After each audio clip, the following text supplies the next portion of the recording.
Y'all ready for this? Yeah.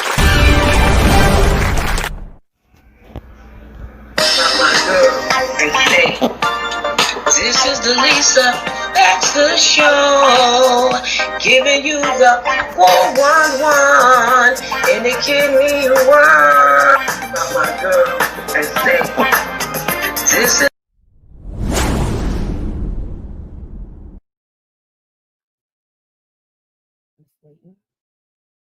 Please have a seat.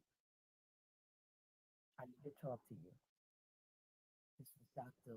Lisa Crossland, and I would like to talk to you about your kidneys. We've been down this road before. You know it. We've been down this road before. I spoke to you about the diabetes. I spoke to you about the high blood pressure. I spoke to you about your diet. And I spoke to you about your kidney disease. And I don't know if you took it serious or not. You know how much I care about you, how much I've been helping you and your family. I'm your primary. But this is serious now. Now it came to time that you have to go on dialysis. I didn't want to tell you that. I didn't want it to go there, and we tried a little bit of everything, but you have to work with me. But so now all is not lost. It'll still be okay. We just have to work together with you going to dialysis. I'm going to explain what that is and how it works and what they do, everything. I just need you to sit down and wait a minute. The show is about to start, and I need you might need to watch this show. This probably would help you with your kidney disease and everything else. Lisa Baxter. Lisa Baxter. The Lisa Baxter Show. That's right. Right. That's why, because this is the Lisa Baxter Show, giving you the the 411 in a kidney world. Hello, everybody. Happy Sunday to you. Woo! I got a great show for you. And I wanted to show you my new mask. Woo! Custom made, along with a hat, too. Custom made. Woo! Check that out. How you like me now? Ha! All right. I mean, this guy is a good guy. Robin Rochford. He can make some of anything. So he only make, religious things. But I asked him to make this for me. So he made the Baxter, the T in Baxter, a cross. So he said as long as he can put a cross on it, he can do it. But I like this God one that he made. And I like this other one, this Jesus one that he made. So they're very nice. They're very comfortable too. All right. I just wanted to show y'all that. Sorry about last week, how things had worked out, and my apologies. Woo, everything went crazy last week with all of my contraptions, but it's all together now. How about that? It was a little glitch, but it's good now. So I want to introduce my guest. This woman, please. She's a queen. She's a princess. She's royalty. She's a strong warrior, a strong woman, a beautiful woman, a successful and a hard-working woman at that. That's right. That's right. That's right. I'm going to tell you about her just a little bit. Her name is Audrey Bella Langston, a former officer, a former model, a former belly dancer, okay? And she's the host of Women Against Kidney Disease. How you like me now? Come on, Bella.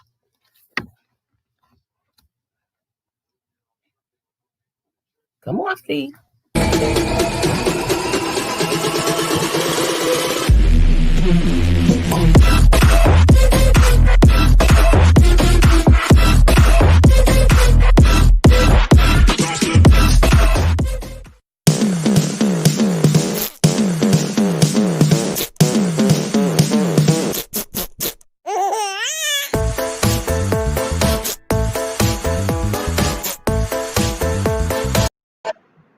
Hey. Oh, hi.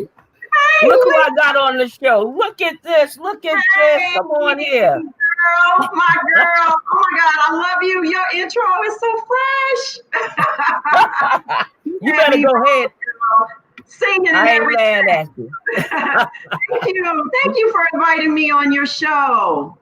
Well, you I know, I appreciate had to have you. We family, we part of urban health, we That's right. sisters, we girls, you know what I'm saying? That's So right. this is a good thing, and we're gonna get the ball rolling, and Yeah. they're gonna learn some more things about you, but maybe that some people did not know. But we're gonna start out with your employment. How is that being a police officer? Woo. That's funny because that's one thing. Well, it does come up often in personal conversations. And, when I'm about to share about my illness, I just kind of share, obviously, that was my occupation. But how did it come about, is what you asked, that I Well, became a police? yeah, yes. Oh, wow. So, it started off for myself kind of as a dare. It starts with the exam, right? And the written exam. And I just really wanted to see if I could pass that exam, if I could really get through it, because I knew so many people that at that time were becoming police officers. This was back in 1992. So I said, I'm going to take this exam. And my family was like, for what? What are you even bothering doing that for? I know, you gotta be kidding. And I go, no, I just want to see if I can pass it. That's all. And so I was also going through a rough patch in my life financially, because I had just gotten divorced from my children's dad, my husband of like almost 15 years. And Wow. so I was working, but I knew that in order to take care of my children in the in the pattern that they were accustomed to, I was going to need more money. And so again, and then I wanted to see if I could pass the test. And as it turned out, I passed it with flying colors. But ironically, I found out I was pregnant with my second child once by the time those results came. And so when they wanted to take me to the next phase, I said, I'm pregnant, and they were like, oh, wow, well, congratulations. Well, we'd like to put you in our system as inactive. And when you have your baby, if you're still interested, call us and we will reactivate everything. And so, to be honest, I had no intentions of doing it after that, once I found out I was about to have a baby. But I never got a chance to call them. One of the detectives called me. My daughter was only like 6.5 weeks old. And she said, did you have your baby? And I was like, I did. And we talked about that a little bit. And she said, well, can I reinstate you? I know you're still going to need to be off a while. And I said, you know what? Let's do it. Let's do it. So it was a lot of work. I did bring a little bit of paraphernalia out of I have a police paraphernalia cabinet. Bring it on. Bring it on. Yes. A lot of my stuff that was really personal to me. A lot of my stuff, I uniform things, because police uniforms are extremely expensive. And a young lady who her mom and I were very good friends in high school, she got on the job like right after, when I was getting ready to retire. And I was able to bless her with all my uniform stuff and everything. So this is me. This would be at about, hopefully everybody will be able to see it, in like 2010. Oh, I ain't mad at you. Work it out, sister. You be. That who I'm holding so lovingly in my arms is Big Sexy. That's the name of it. That's an AR-15 assault rifle. I like a variety of cuffs depending on what mood I was going to be in that day I was getting ready to go to work. So I have my trusty silver Smith & Wessons. These are 27 years old. These were my handcuffs that I got when I came on the job. I was actually playing with them when I was backstage saying, oh my God, I'm letting my cuffs get rusty. I got to order them. All right. And so when I'm in my real good girly girl mode, when I'm good girl, yes, my babies that I have, mm-hmm. and my original cuff keys. Now, my little mascot is NIU, Northern Illinois University. Both my children are graduates of NIU, and my daughter got me this in her first year of college. And she said, Mama, you wear this for good luck on your gun belt. So I never took it off because it has all my keys. These are some of my department awards that I acquired, throughout the years. I did 21 years on the police department before I retired. And this is my Bella Barbie police doll. You go, girl. Her gun and her baton and her handcuffs. Wow. That's just some of my stuff that I keep. That I really beautiful, fantabulous. You hear me? Fantabulous. Now, you had a double blessing because you got a job that wanted you. You had a baby. Mm-hmm. And what got me is that you forgot to call them and they end up calling you. You know what I mean? Then they gave you the job and everything. You did 21 years. You got the extra money. Then you graduated. Not only did you graduate, but your children went to the same college. You were able to raise them even though you were divorced. Girl, Shiro, I ain't mad at you. Come on here. And I can't. I tell you, sis, I can't take all the credit. That was God's. Favor. The Lord. Yes. For everything I feel that I endure, because the unfortunate thing was a year I had just gotten off my probationary status. You're on probation for a year. So that year is a very sensitive year where you have to really be careful, because anything you do wrong outside of what's called our general orders or whatever, they can totally fire you, bottom line. And the last thing that I thought would happen to me was to get really sick over one of my weekends off, and weekends off didn't come too often as a new recruit. So I cherished my weekends. And this weekend just so happened to be the weekend of my 43rd birthday that I was celebrating. And excuse me, that's not what I meant to say. Not my 43rd birthday. It was the weekend of my birthday. And that was the weekend I got my kidney. And so I was out of town with friends, and I just got really, really sick. I had no idea what was wrong with me. I was very lethargic. I was exhausted. It just didn't feel right. I was nauseous. I was urinating a lot, but not that much urine was coming. I wasn't producing much urine when I would go to the bathroom. And I said, hey, we got to go. I'm sick the next morning. I said, I'm sick. Something's wrong. Wait a minute. Bella, hold it. Now, sure. So everybody will know, because my next question was your kidney journey. You went in your kidney journey, so I want them to know that you're going into your kidney journey. Shoot. Oh, I'm sorry. Yeah. So like I said, it was sudden. It just happened suddenly over a weekend. And I know my body, I will say this, and I'm not blaming this for the disease, because that's not how kidney disease generally works. But getting on the police department was very stressful. It was not easy. I had to get my body back in shape very quickly, physically. I probably went in, ladies are familiar with size. I was probably a size 14 at that time, because I had just had a baby and, nursing, whatever. And then by the time I got out, academy runs about 7 months. There's a lot of physical training, written exams, laws that you have to learn, physical fitness. Oh, it's a lot. It's a lot. Yeah. And you have to be weapons training. You have to be passing in everything. You cannot be failing. And if you're lacking, you got to go in what's called the Breakfast Club. So if you're lacking in weapons training or running, I am not a runner, never been a runner, don't want to be a runner.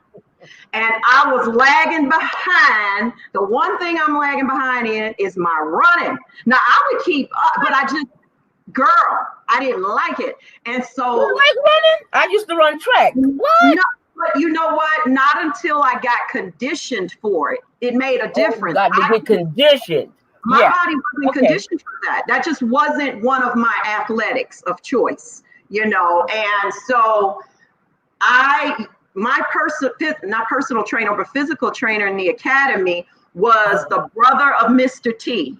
You all remember Mr. T? I pity the fool. Yes, I remember. Yeah, that man. He would ride me. I used to say, he don't like me. He got it in for me. But it totally was not that. That man whipped me into shape. And because he said, all right, Ruth, if you don't keep up, you're going to be in the Breakfast Club, you know, because he wanted you to keep up with the whole group, not even lag behind. No laggers. Club, 5 a.m. every morning. I got to go and run 3-4 miles. But by the time I got huh? You a morning person. Yeah, I'm a morning person, very much in the morning. And so by the time I got out of the academy, got ready to graduate, which I thanked him for that because he helped me get in shape. I had went to like a size 7. I was very in shape. I've been both of those sizes. Come on here. Yeah. 20, I've been a lot of sizes. Yeah. And that's what kidney disease will do to us. It'll take us through, you know, the variations of body sizes. So now fast forward, when I was rushed to Chicago on the way en route, 3.5-hour drive home, I went blind. And I was just, I remember that was the most terrifying time when I had nodded off and I woke up. And I was telling my friend, I can't see. And they were like, do you have your glasses in? Or not your glasses, but contacts, because I'm generally a lens wearer. Couldn't see. Got to the hospital. I just felt the gas gun. And they slapped a blood pressure cuff on me. And they were asking all these questions. And my blood pressure was like 220 over like 110. Yep, that's why it took my vision away. Yeah, I was on, they said if I had gotten there 10 minutes later, I was about to have a massive stroke. Thank God. Been there too. I ain't mad at you. I've been there stroke level twice, 30s and 40s. Yeah. So of course they admitted me. They said, lift your tongue. And another thing I forgot, you know, I had an excruciating headache. It was excruciating. That high blood pressure, bam, your head was killing. It felt like someone was just squeezing my brain. I mean, I have never experienced a headache and never would want to like that again. And they said, lift your tongue. We're going to give you, I think it was called nitro. It's going to take down your blood pressure really quick, but it's going to make your head hurt. And I'm like, no, my head is killing me. I can't. So they admitted me and did a biopsy the next day. And that's when the not so eloquent a nephrologist came in and told me that I had, I mean, really, I'm putting it nice saying not so eloquent. He told me that I had kidney disease. He said, one of your kidneys is pretty much almost gone, which is why this target, your body is triggered to say, hey, something's wrong. And he's telling me about you're going to have to eventually have a transplant. Till that time, you'll have to go on dialysis. And if you don't get a transplant, you're going to die, you know. And he said, FSGS. Yeah, I mean, you know, that's a lot to hit somebody with, especially a single mom. All I'm thinking about, oh God, please don't let me die. What are my children? You know, now we had plenty of family, but those are my babies. You know, yeah, they want their mama now. Yes. Yeah. So, so anyway, FSGS, focal segmental glomerulosclerosis. The unfortunate thing about FSGS is it is said that it is a disease that can come back and attack the transplanted kidney. But of course, I rebuked that many years ago. I know that's right. You know, I don't play it up a storm. Come on the here. devil is a liar. And a big liar. Oh, girl. As of March 4th of 2021, I will be 16 years post-transplant. Woo! You go, girl. You go. You go, girl. You go. I only got 4 years in when June came. Yeah. Every year is a great year, Lisa. You know what I mean? Every year is special. And you know, and I remember back then when, you know, because I did really well. I mean, it was after diagnosis, there were certain things I refused to be put on. One being they wanted to put me on prednisone. And I said, I'm on that. Okay, I said, is that steroid that blows people up and, you know, and makes them gain weight and they want to eat? Yeah, because I knew a few people, but it'll get better over time. And I said, no, I'm a cop. I cannot be running down the street like the Goodyear blimp. I ain't doing it. I'm not taking it. What can I do in lieu of not taking that? Just tell me everything I don't need to do for myself to slow this process down as much as possible.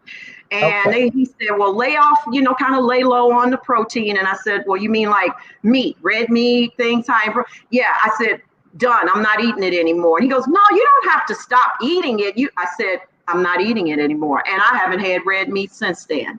No salt. Wow. I don't eat salt. Once I make up my mind, this is my life, first of all, we're talking about. This is not being arrogant or braggadocious. This is my life. And I will do whatever it takes by any means necessary to preserve it, because I needed to raise my kids, And so I did everything right. Or did my best to, and it did well, because it was 8 years before I was really facing having to go on dialysis, while the whole time it was about getting a living donor. And I had many prospects, 4 or 5 people stepped up but fell through. And then the last one was my godson. He wanted to do it, and he did it, which I talked about on my first show on Sisters Against Kidney Disease. And my son, this was my son's best friend. And so, and here I am. Like I said, God just really worked all of that out in my favor, for sure, And today he really did, because prednisone, they didn't give me that option to come off. I started out with 4 pills, and then I ended up with just taking 1 a day. But that did some damages to me. It does some things to your joints and your bones, and I'm not going to count all the things. Right. And I remember that when my mother was on it, when she was sick, and it did so many bad things that she couldn't heal in a good way and everything like that. So I'm glad that they gave you that option and that chance. You know what I mean? Because I talk about that to them, about every drug. I don't know if you started out with the heavy pills. I had 19 in the morning, 16 at night, and I do 4 in the morning and 2 at night. In relation to when you got diagnosed? No, when I got my transplant, because I wasn't on any medication when I was on dialysis. I was very strict on dialysis with myself and with the transplant. So I don't play the flute. Yeah. We all start. I can't remember the exact amount, but we definitely all start out with a lot. But they definitely tapered. It got tapered down quickly on my end, because I can just tell you, my doctor wanted me to stay off at least 3 or 4 months. And I said, I'm good. I'm going back to work. I went back to work after 6 weeks. Now I didn't work fast too. Yeah. No, full duty. Yeah. I went to administration. As a social worker, I went back, but because I needed to go back, and then my husband wasn't there to be with me or share this joy with me, and one of my sisters too, they had both passed away, and I just needed work. Therapeutically, I needed work. So I was only out. That was in June. I went back to work by September, and even when I was on dialysis, I was only out 6 weeks. I told them, I'm a better person when you let me work. I love helping families. I like what I do. So if I do that, it keeps me busy. It makes me happy. I'm doing something. I'm helping, and I'm healing at the same time. So when they let me do it, they said you were right. So sometimes you got to prove the doctor right, or they got to work with you as a team. You know what I mean? A partnership. It takes teamwork to make the dream work. Yes, that's right. Yes, and I think that the best medicine in general for us as people who have been through traumatic illnesses and diseases, it helps to take your mind off of self and direct it to something else, either a cause or you meet somebody that needs some help. It's so much more of a blessing, in my opinion. I have really seen God move in different ways with that, when just by helping other people, and so I always urge people, hi, Jonathan, FSGS is a unique disease. It is. You don't hear about that as much as you do like polycystic, nephrotic syndrome, which is what my grandmother had, by the way, guys. My grandmother died from kidney disease. She lived a great long life. She was about 84, but my grandmother was on dialysis for 10 years and she did well on it. So, I had 6 siblings on dialysis, 2 aunts, an uncle, and a mother-in-law. Polycystic kidney disease is a hard thing, especially when you're bleeding from the kidneys. I experienced bleeding, swelling, them getting larger, being hit in them, bursting. I've had it all. You know what I'm saying? But I will say about God, he's kept me even with that and through that. You know what I mean? Even when the doctor couldn't give me no medicine, I had to relax, be stress-free, lay down, and stuff like that. My family is a hard-fighting family. They don't let nothing kill them. I don't let nothing kill me. I will fight it tooth and nail. And thank God for Jesus. Many are the afflictions of the righteous, but God shall deliver us out of them all. Every last one of them, right? Amen. So That's right. You didn't have to go on dialysis. Good for you. No. I didn't say that. I did because. Oh, okay. We'll get to that. Talk about that dialysis, girl. So your husband was in NYPD. Awesome. God bless. So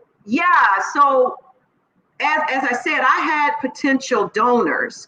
And the living donor process takes a minute. They've got to go through that mirage of testing. And so you're talking about months and months in between. Oh, yeah. And so, so unfortunately, all of them fell through for various reasons, with the last one more so being electively falling through. We got 2 weeks before the transplant and they pulled out. And at that time, that was difficult for me. For various reasons, which I won't bother to get into, but God bless, I love her still, and what I learned, what God showed me, it may have looked like she was supposed to be the person, but it wasn't the one. That's right. It wasn't meant for her to do it. It wasn't meant for my husband to do it. He was a perfect match. And I ended up having a deceased donor. You know what I mean? So, people offered and ran out, like you said. I had a couple of them that just said it and meant it and it sounded good, but they didn't do it or follow through. Right. But thank God I was healthy on dialysis, so I only had low blood pressure and low calcium. How long did you do dialysis? I was fortunately only on it for 6 months by the time Rogers, physical. That's the least I've ever heard anybody being on. Yeah, and I chose PD. I chose PD because I knew that it was going to be better for my lifestyle. I watched my grandmother go through, as I said, 10 years of dialysis, chemo at the center. And, every time, you bond. I never did it there, but you bond with people there. That's your homie, your buddy, usually, you family, almost become like family. And I watched her take a hit several times of friends, buddies of hers that she come for the next day and they died. She said, where's Bridget? Where's Paul? Oh, Miss Anderson, they died. We're sorry. And it would break my heart for the people, obviously, but for her, because I would see the pain. And I remembered that when it came my time and I said, I'm not doing hemo. And then it was more so too, because my nurse, who I loved her, my dialysis nurse, when they did, the procedure for the fistula, which I had an amazing vascular doctor. I never had a scar from that. You could never even see it on my arm. But when I had that done, and it was supposed to take 6 weeks to mature, we went in it. It was the first time I was going to be sitting down for dialysis, and I swear to you, sis, it was like that reality. It was like it was a whole new awakening again. It hit you in the face. Yes, it hit me so hard, and I remember having to get some type of IV for something on the cancer floor first. Wow. And that's where they did these particular IVs. I think it was for iron. Those iron IVs. Oh, yeah. So low. When they need to get it into you quicker. You that IV. And I was sitting across, you know, the seats are here and then you got people over here, and there were children, a few kids in a few seats, as well as a lady. And I could tell she was about to go through her first treatment. I could just see it in her face. Wow. Wow. And I said, "Are you okay, honey? It's going to be okay." And she just started crying. She said, "Thank you for saying that." I said, I told her I had kidney disease and I'm going through. And so we just talked, and saw those kids playing, Lisa, and just laughing. Now they're going through chemo. Wow. And it's therapeutic. It's to talk and to share, you know? Right. Wow. But I let that be the template for me to say, I will never complain about my illness, because if these kids can sit here that happy, you know, and people have it worse off than me, I'm doing okay.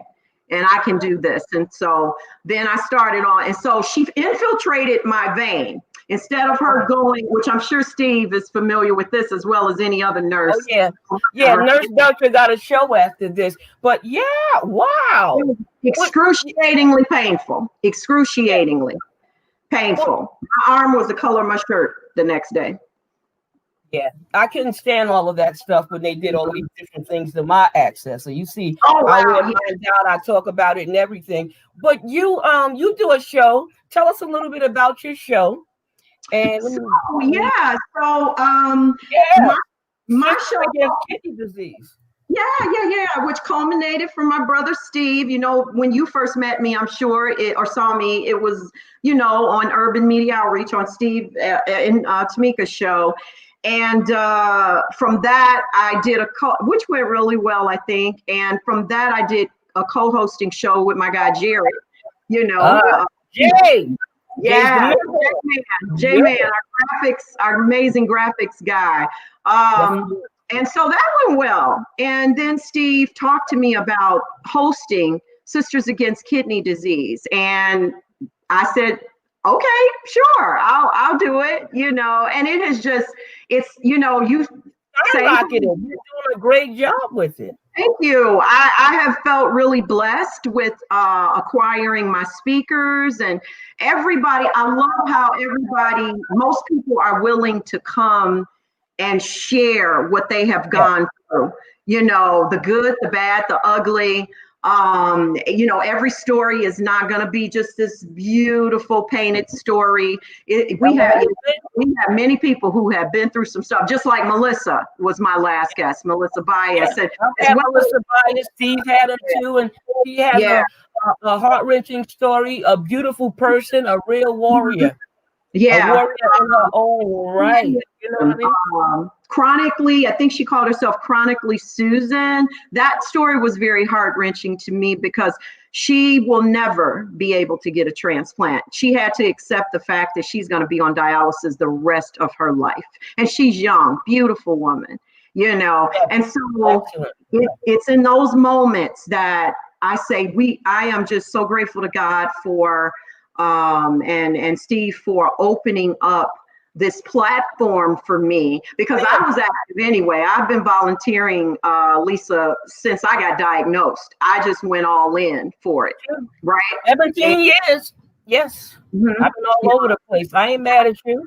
And I know you've been at it a long time. I mean,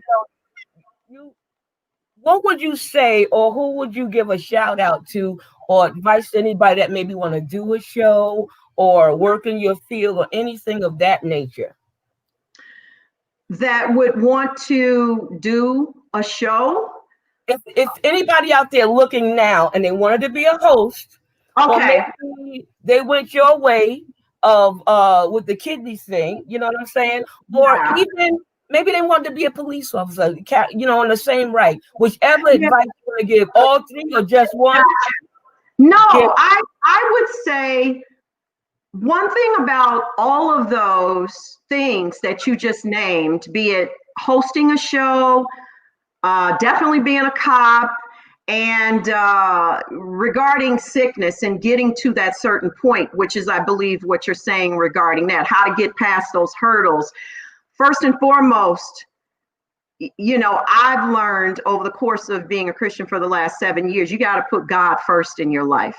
You know, He got to be your go-to person, your savior. That has got to be the person that you go to for advice, because just because I may want something does not mean that he's going to want it for me. You know what I mean? And sometimes that's what we do. We go on our own strength and our own desire, and we step outside of his will, and then everything gets all messed up. You know, so it's good to, I understand everybody's is not spiritual, but I hope to God that, you know, people pray, and it's only one God to me. So, but also what's very important is doing those type of things does take courage to get you through them. You have to come outside of your box. If you, let's say, somebody who wants to host a show, everybody is not good or has a desire to be out in front of people like that, and that's understandable. But I think it's such a beautiful thing because of the lives that you can touch, you know, the things that can be shared. So if you are a sociable person like me, and you are an extrovert like me, because I'm an extrovert, and I love people. You can, obviously, by my career, I like to interact with people. Well, the good, not so much the bad, but it would be an awesome thing to do. And you could start out on a lower scale platform. Just start something on your social media page or whatever, just whatever is dear to your heart, you know. And as far as the police thing, there's a lot of criteria involved in that, age and, you know, how old you are. You want to do it. Oh yeah, you have a lot to think about with that. You know, what do you have a spouse? How's your spouse gonna feel about you doing that? It's a lot. You know, it's a lot of things involved with that. But hey, girl, you can do it, honey. Okay. That's right. Tell them they can do it. It's not. I did 21 years. It wasn't all great, but it was very rewarding in a lot of ways. And because of that, I was able to, because of my commitment and God's blessing, getting me through everything he got me through, I decided I was done. I'm tired, Lord. I'm ready to go. That's what I said. Do you feel this is okay for me to do? And he gave. Unfortunately, we got to end this show. You gave us everything, Mr. Belcher. Nurse Belcher got a show next. Okay. And I'm going to give him some time, but this was a great nugget. You have a beautiful night. Thank you for coming. Thank you, sis. I love you, girl. You rock.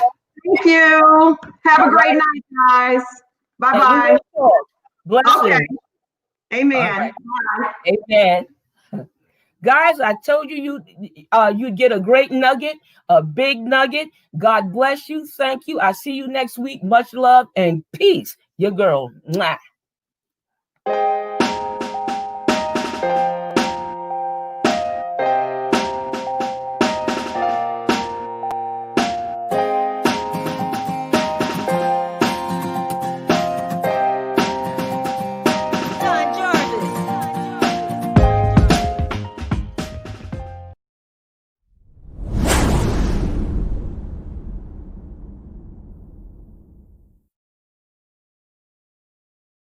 Y'all ready for this? Yeah. My girl, and say, this is the Lisa Baxter Show, giving you the 411 in the kidney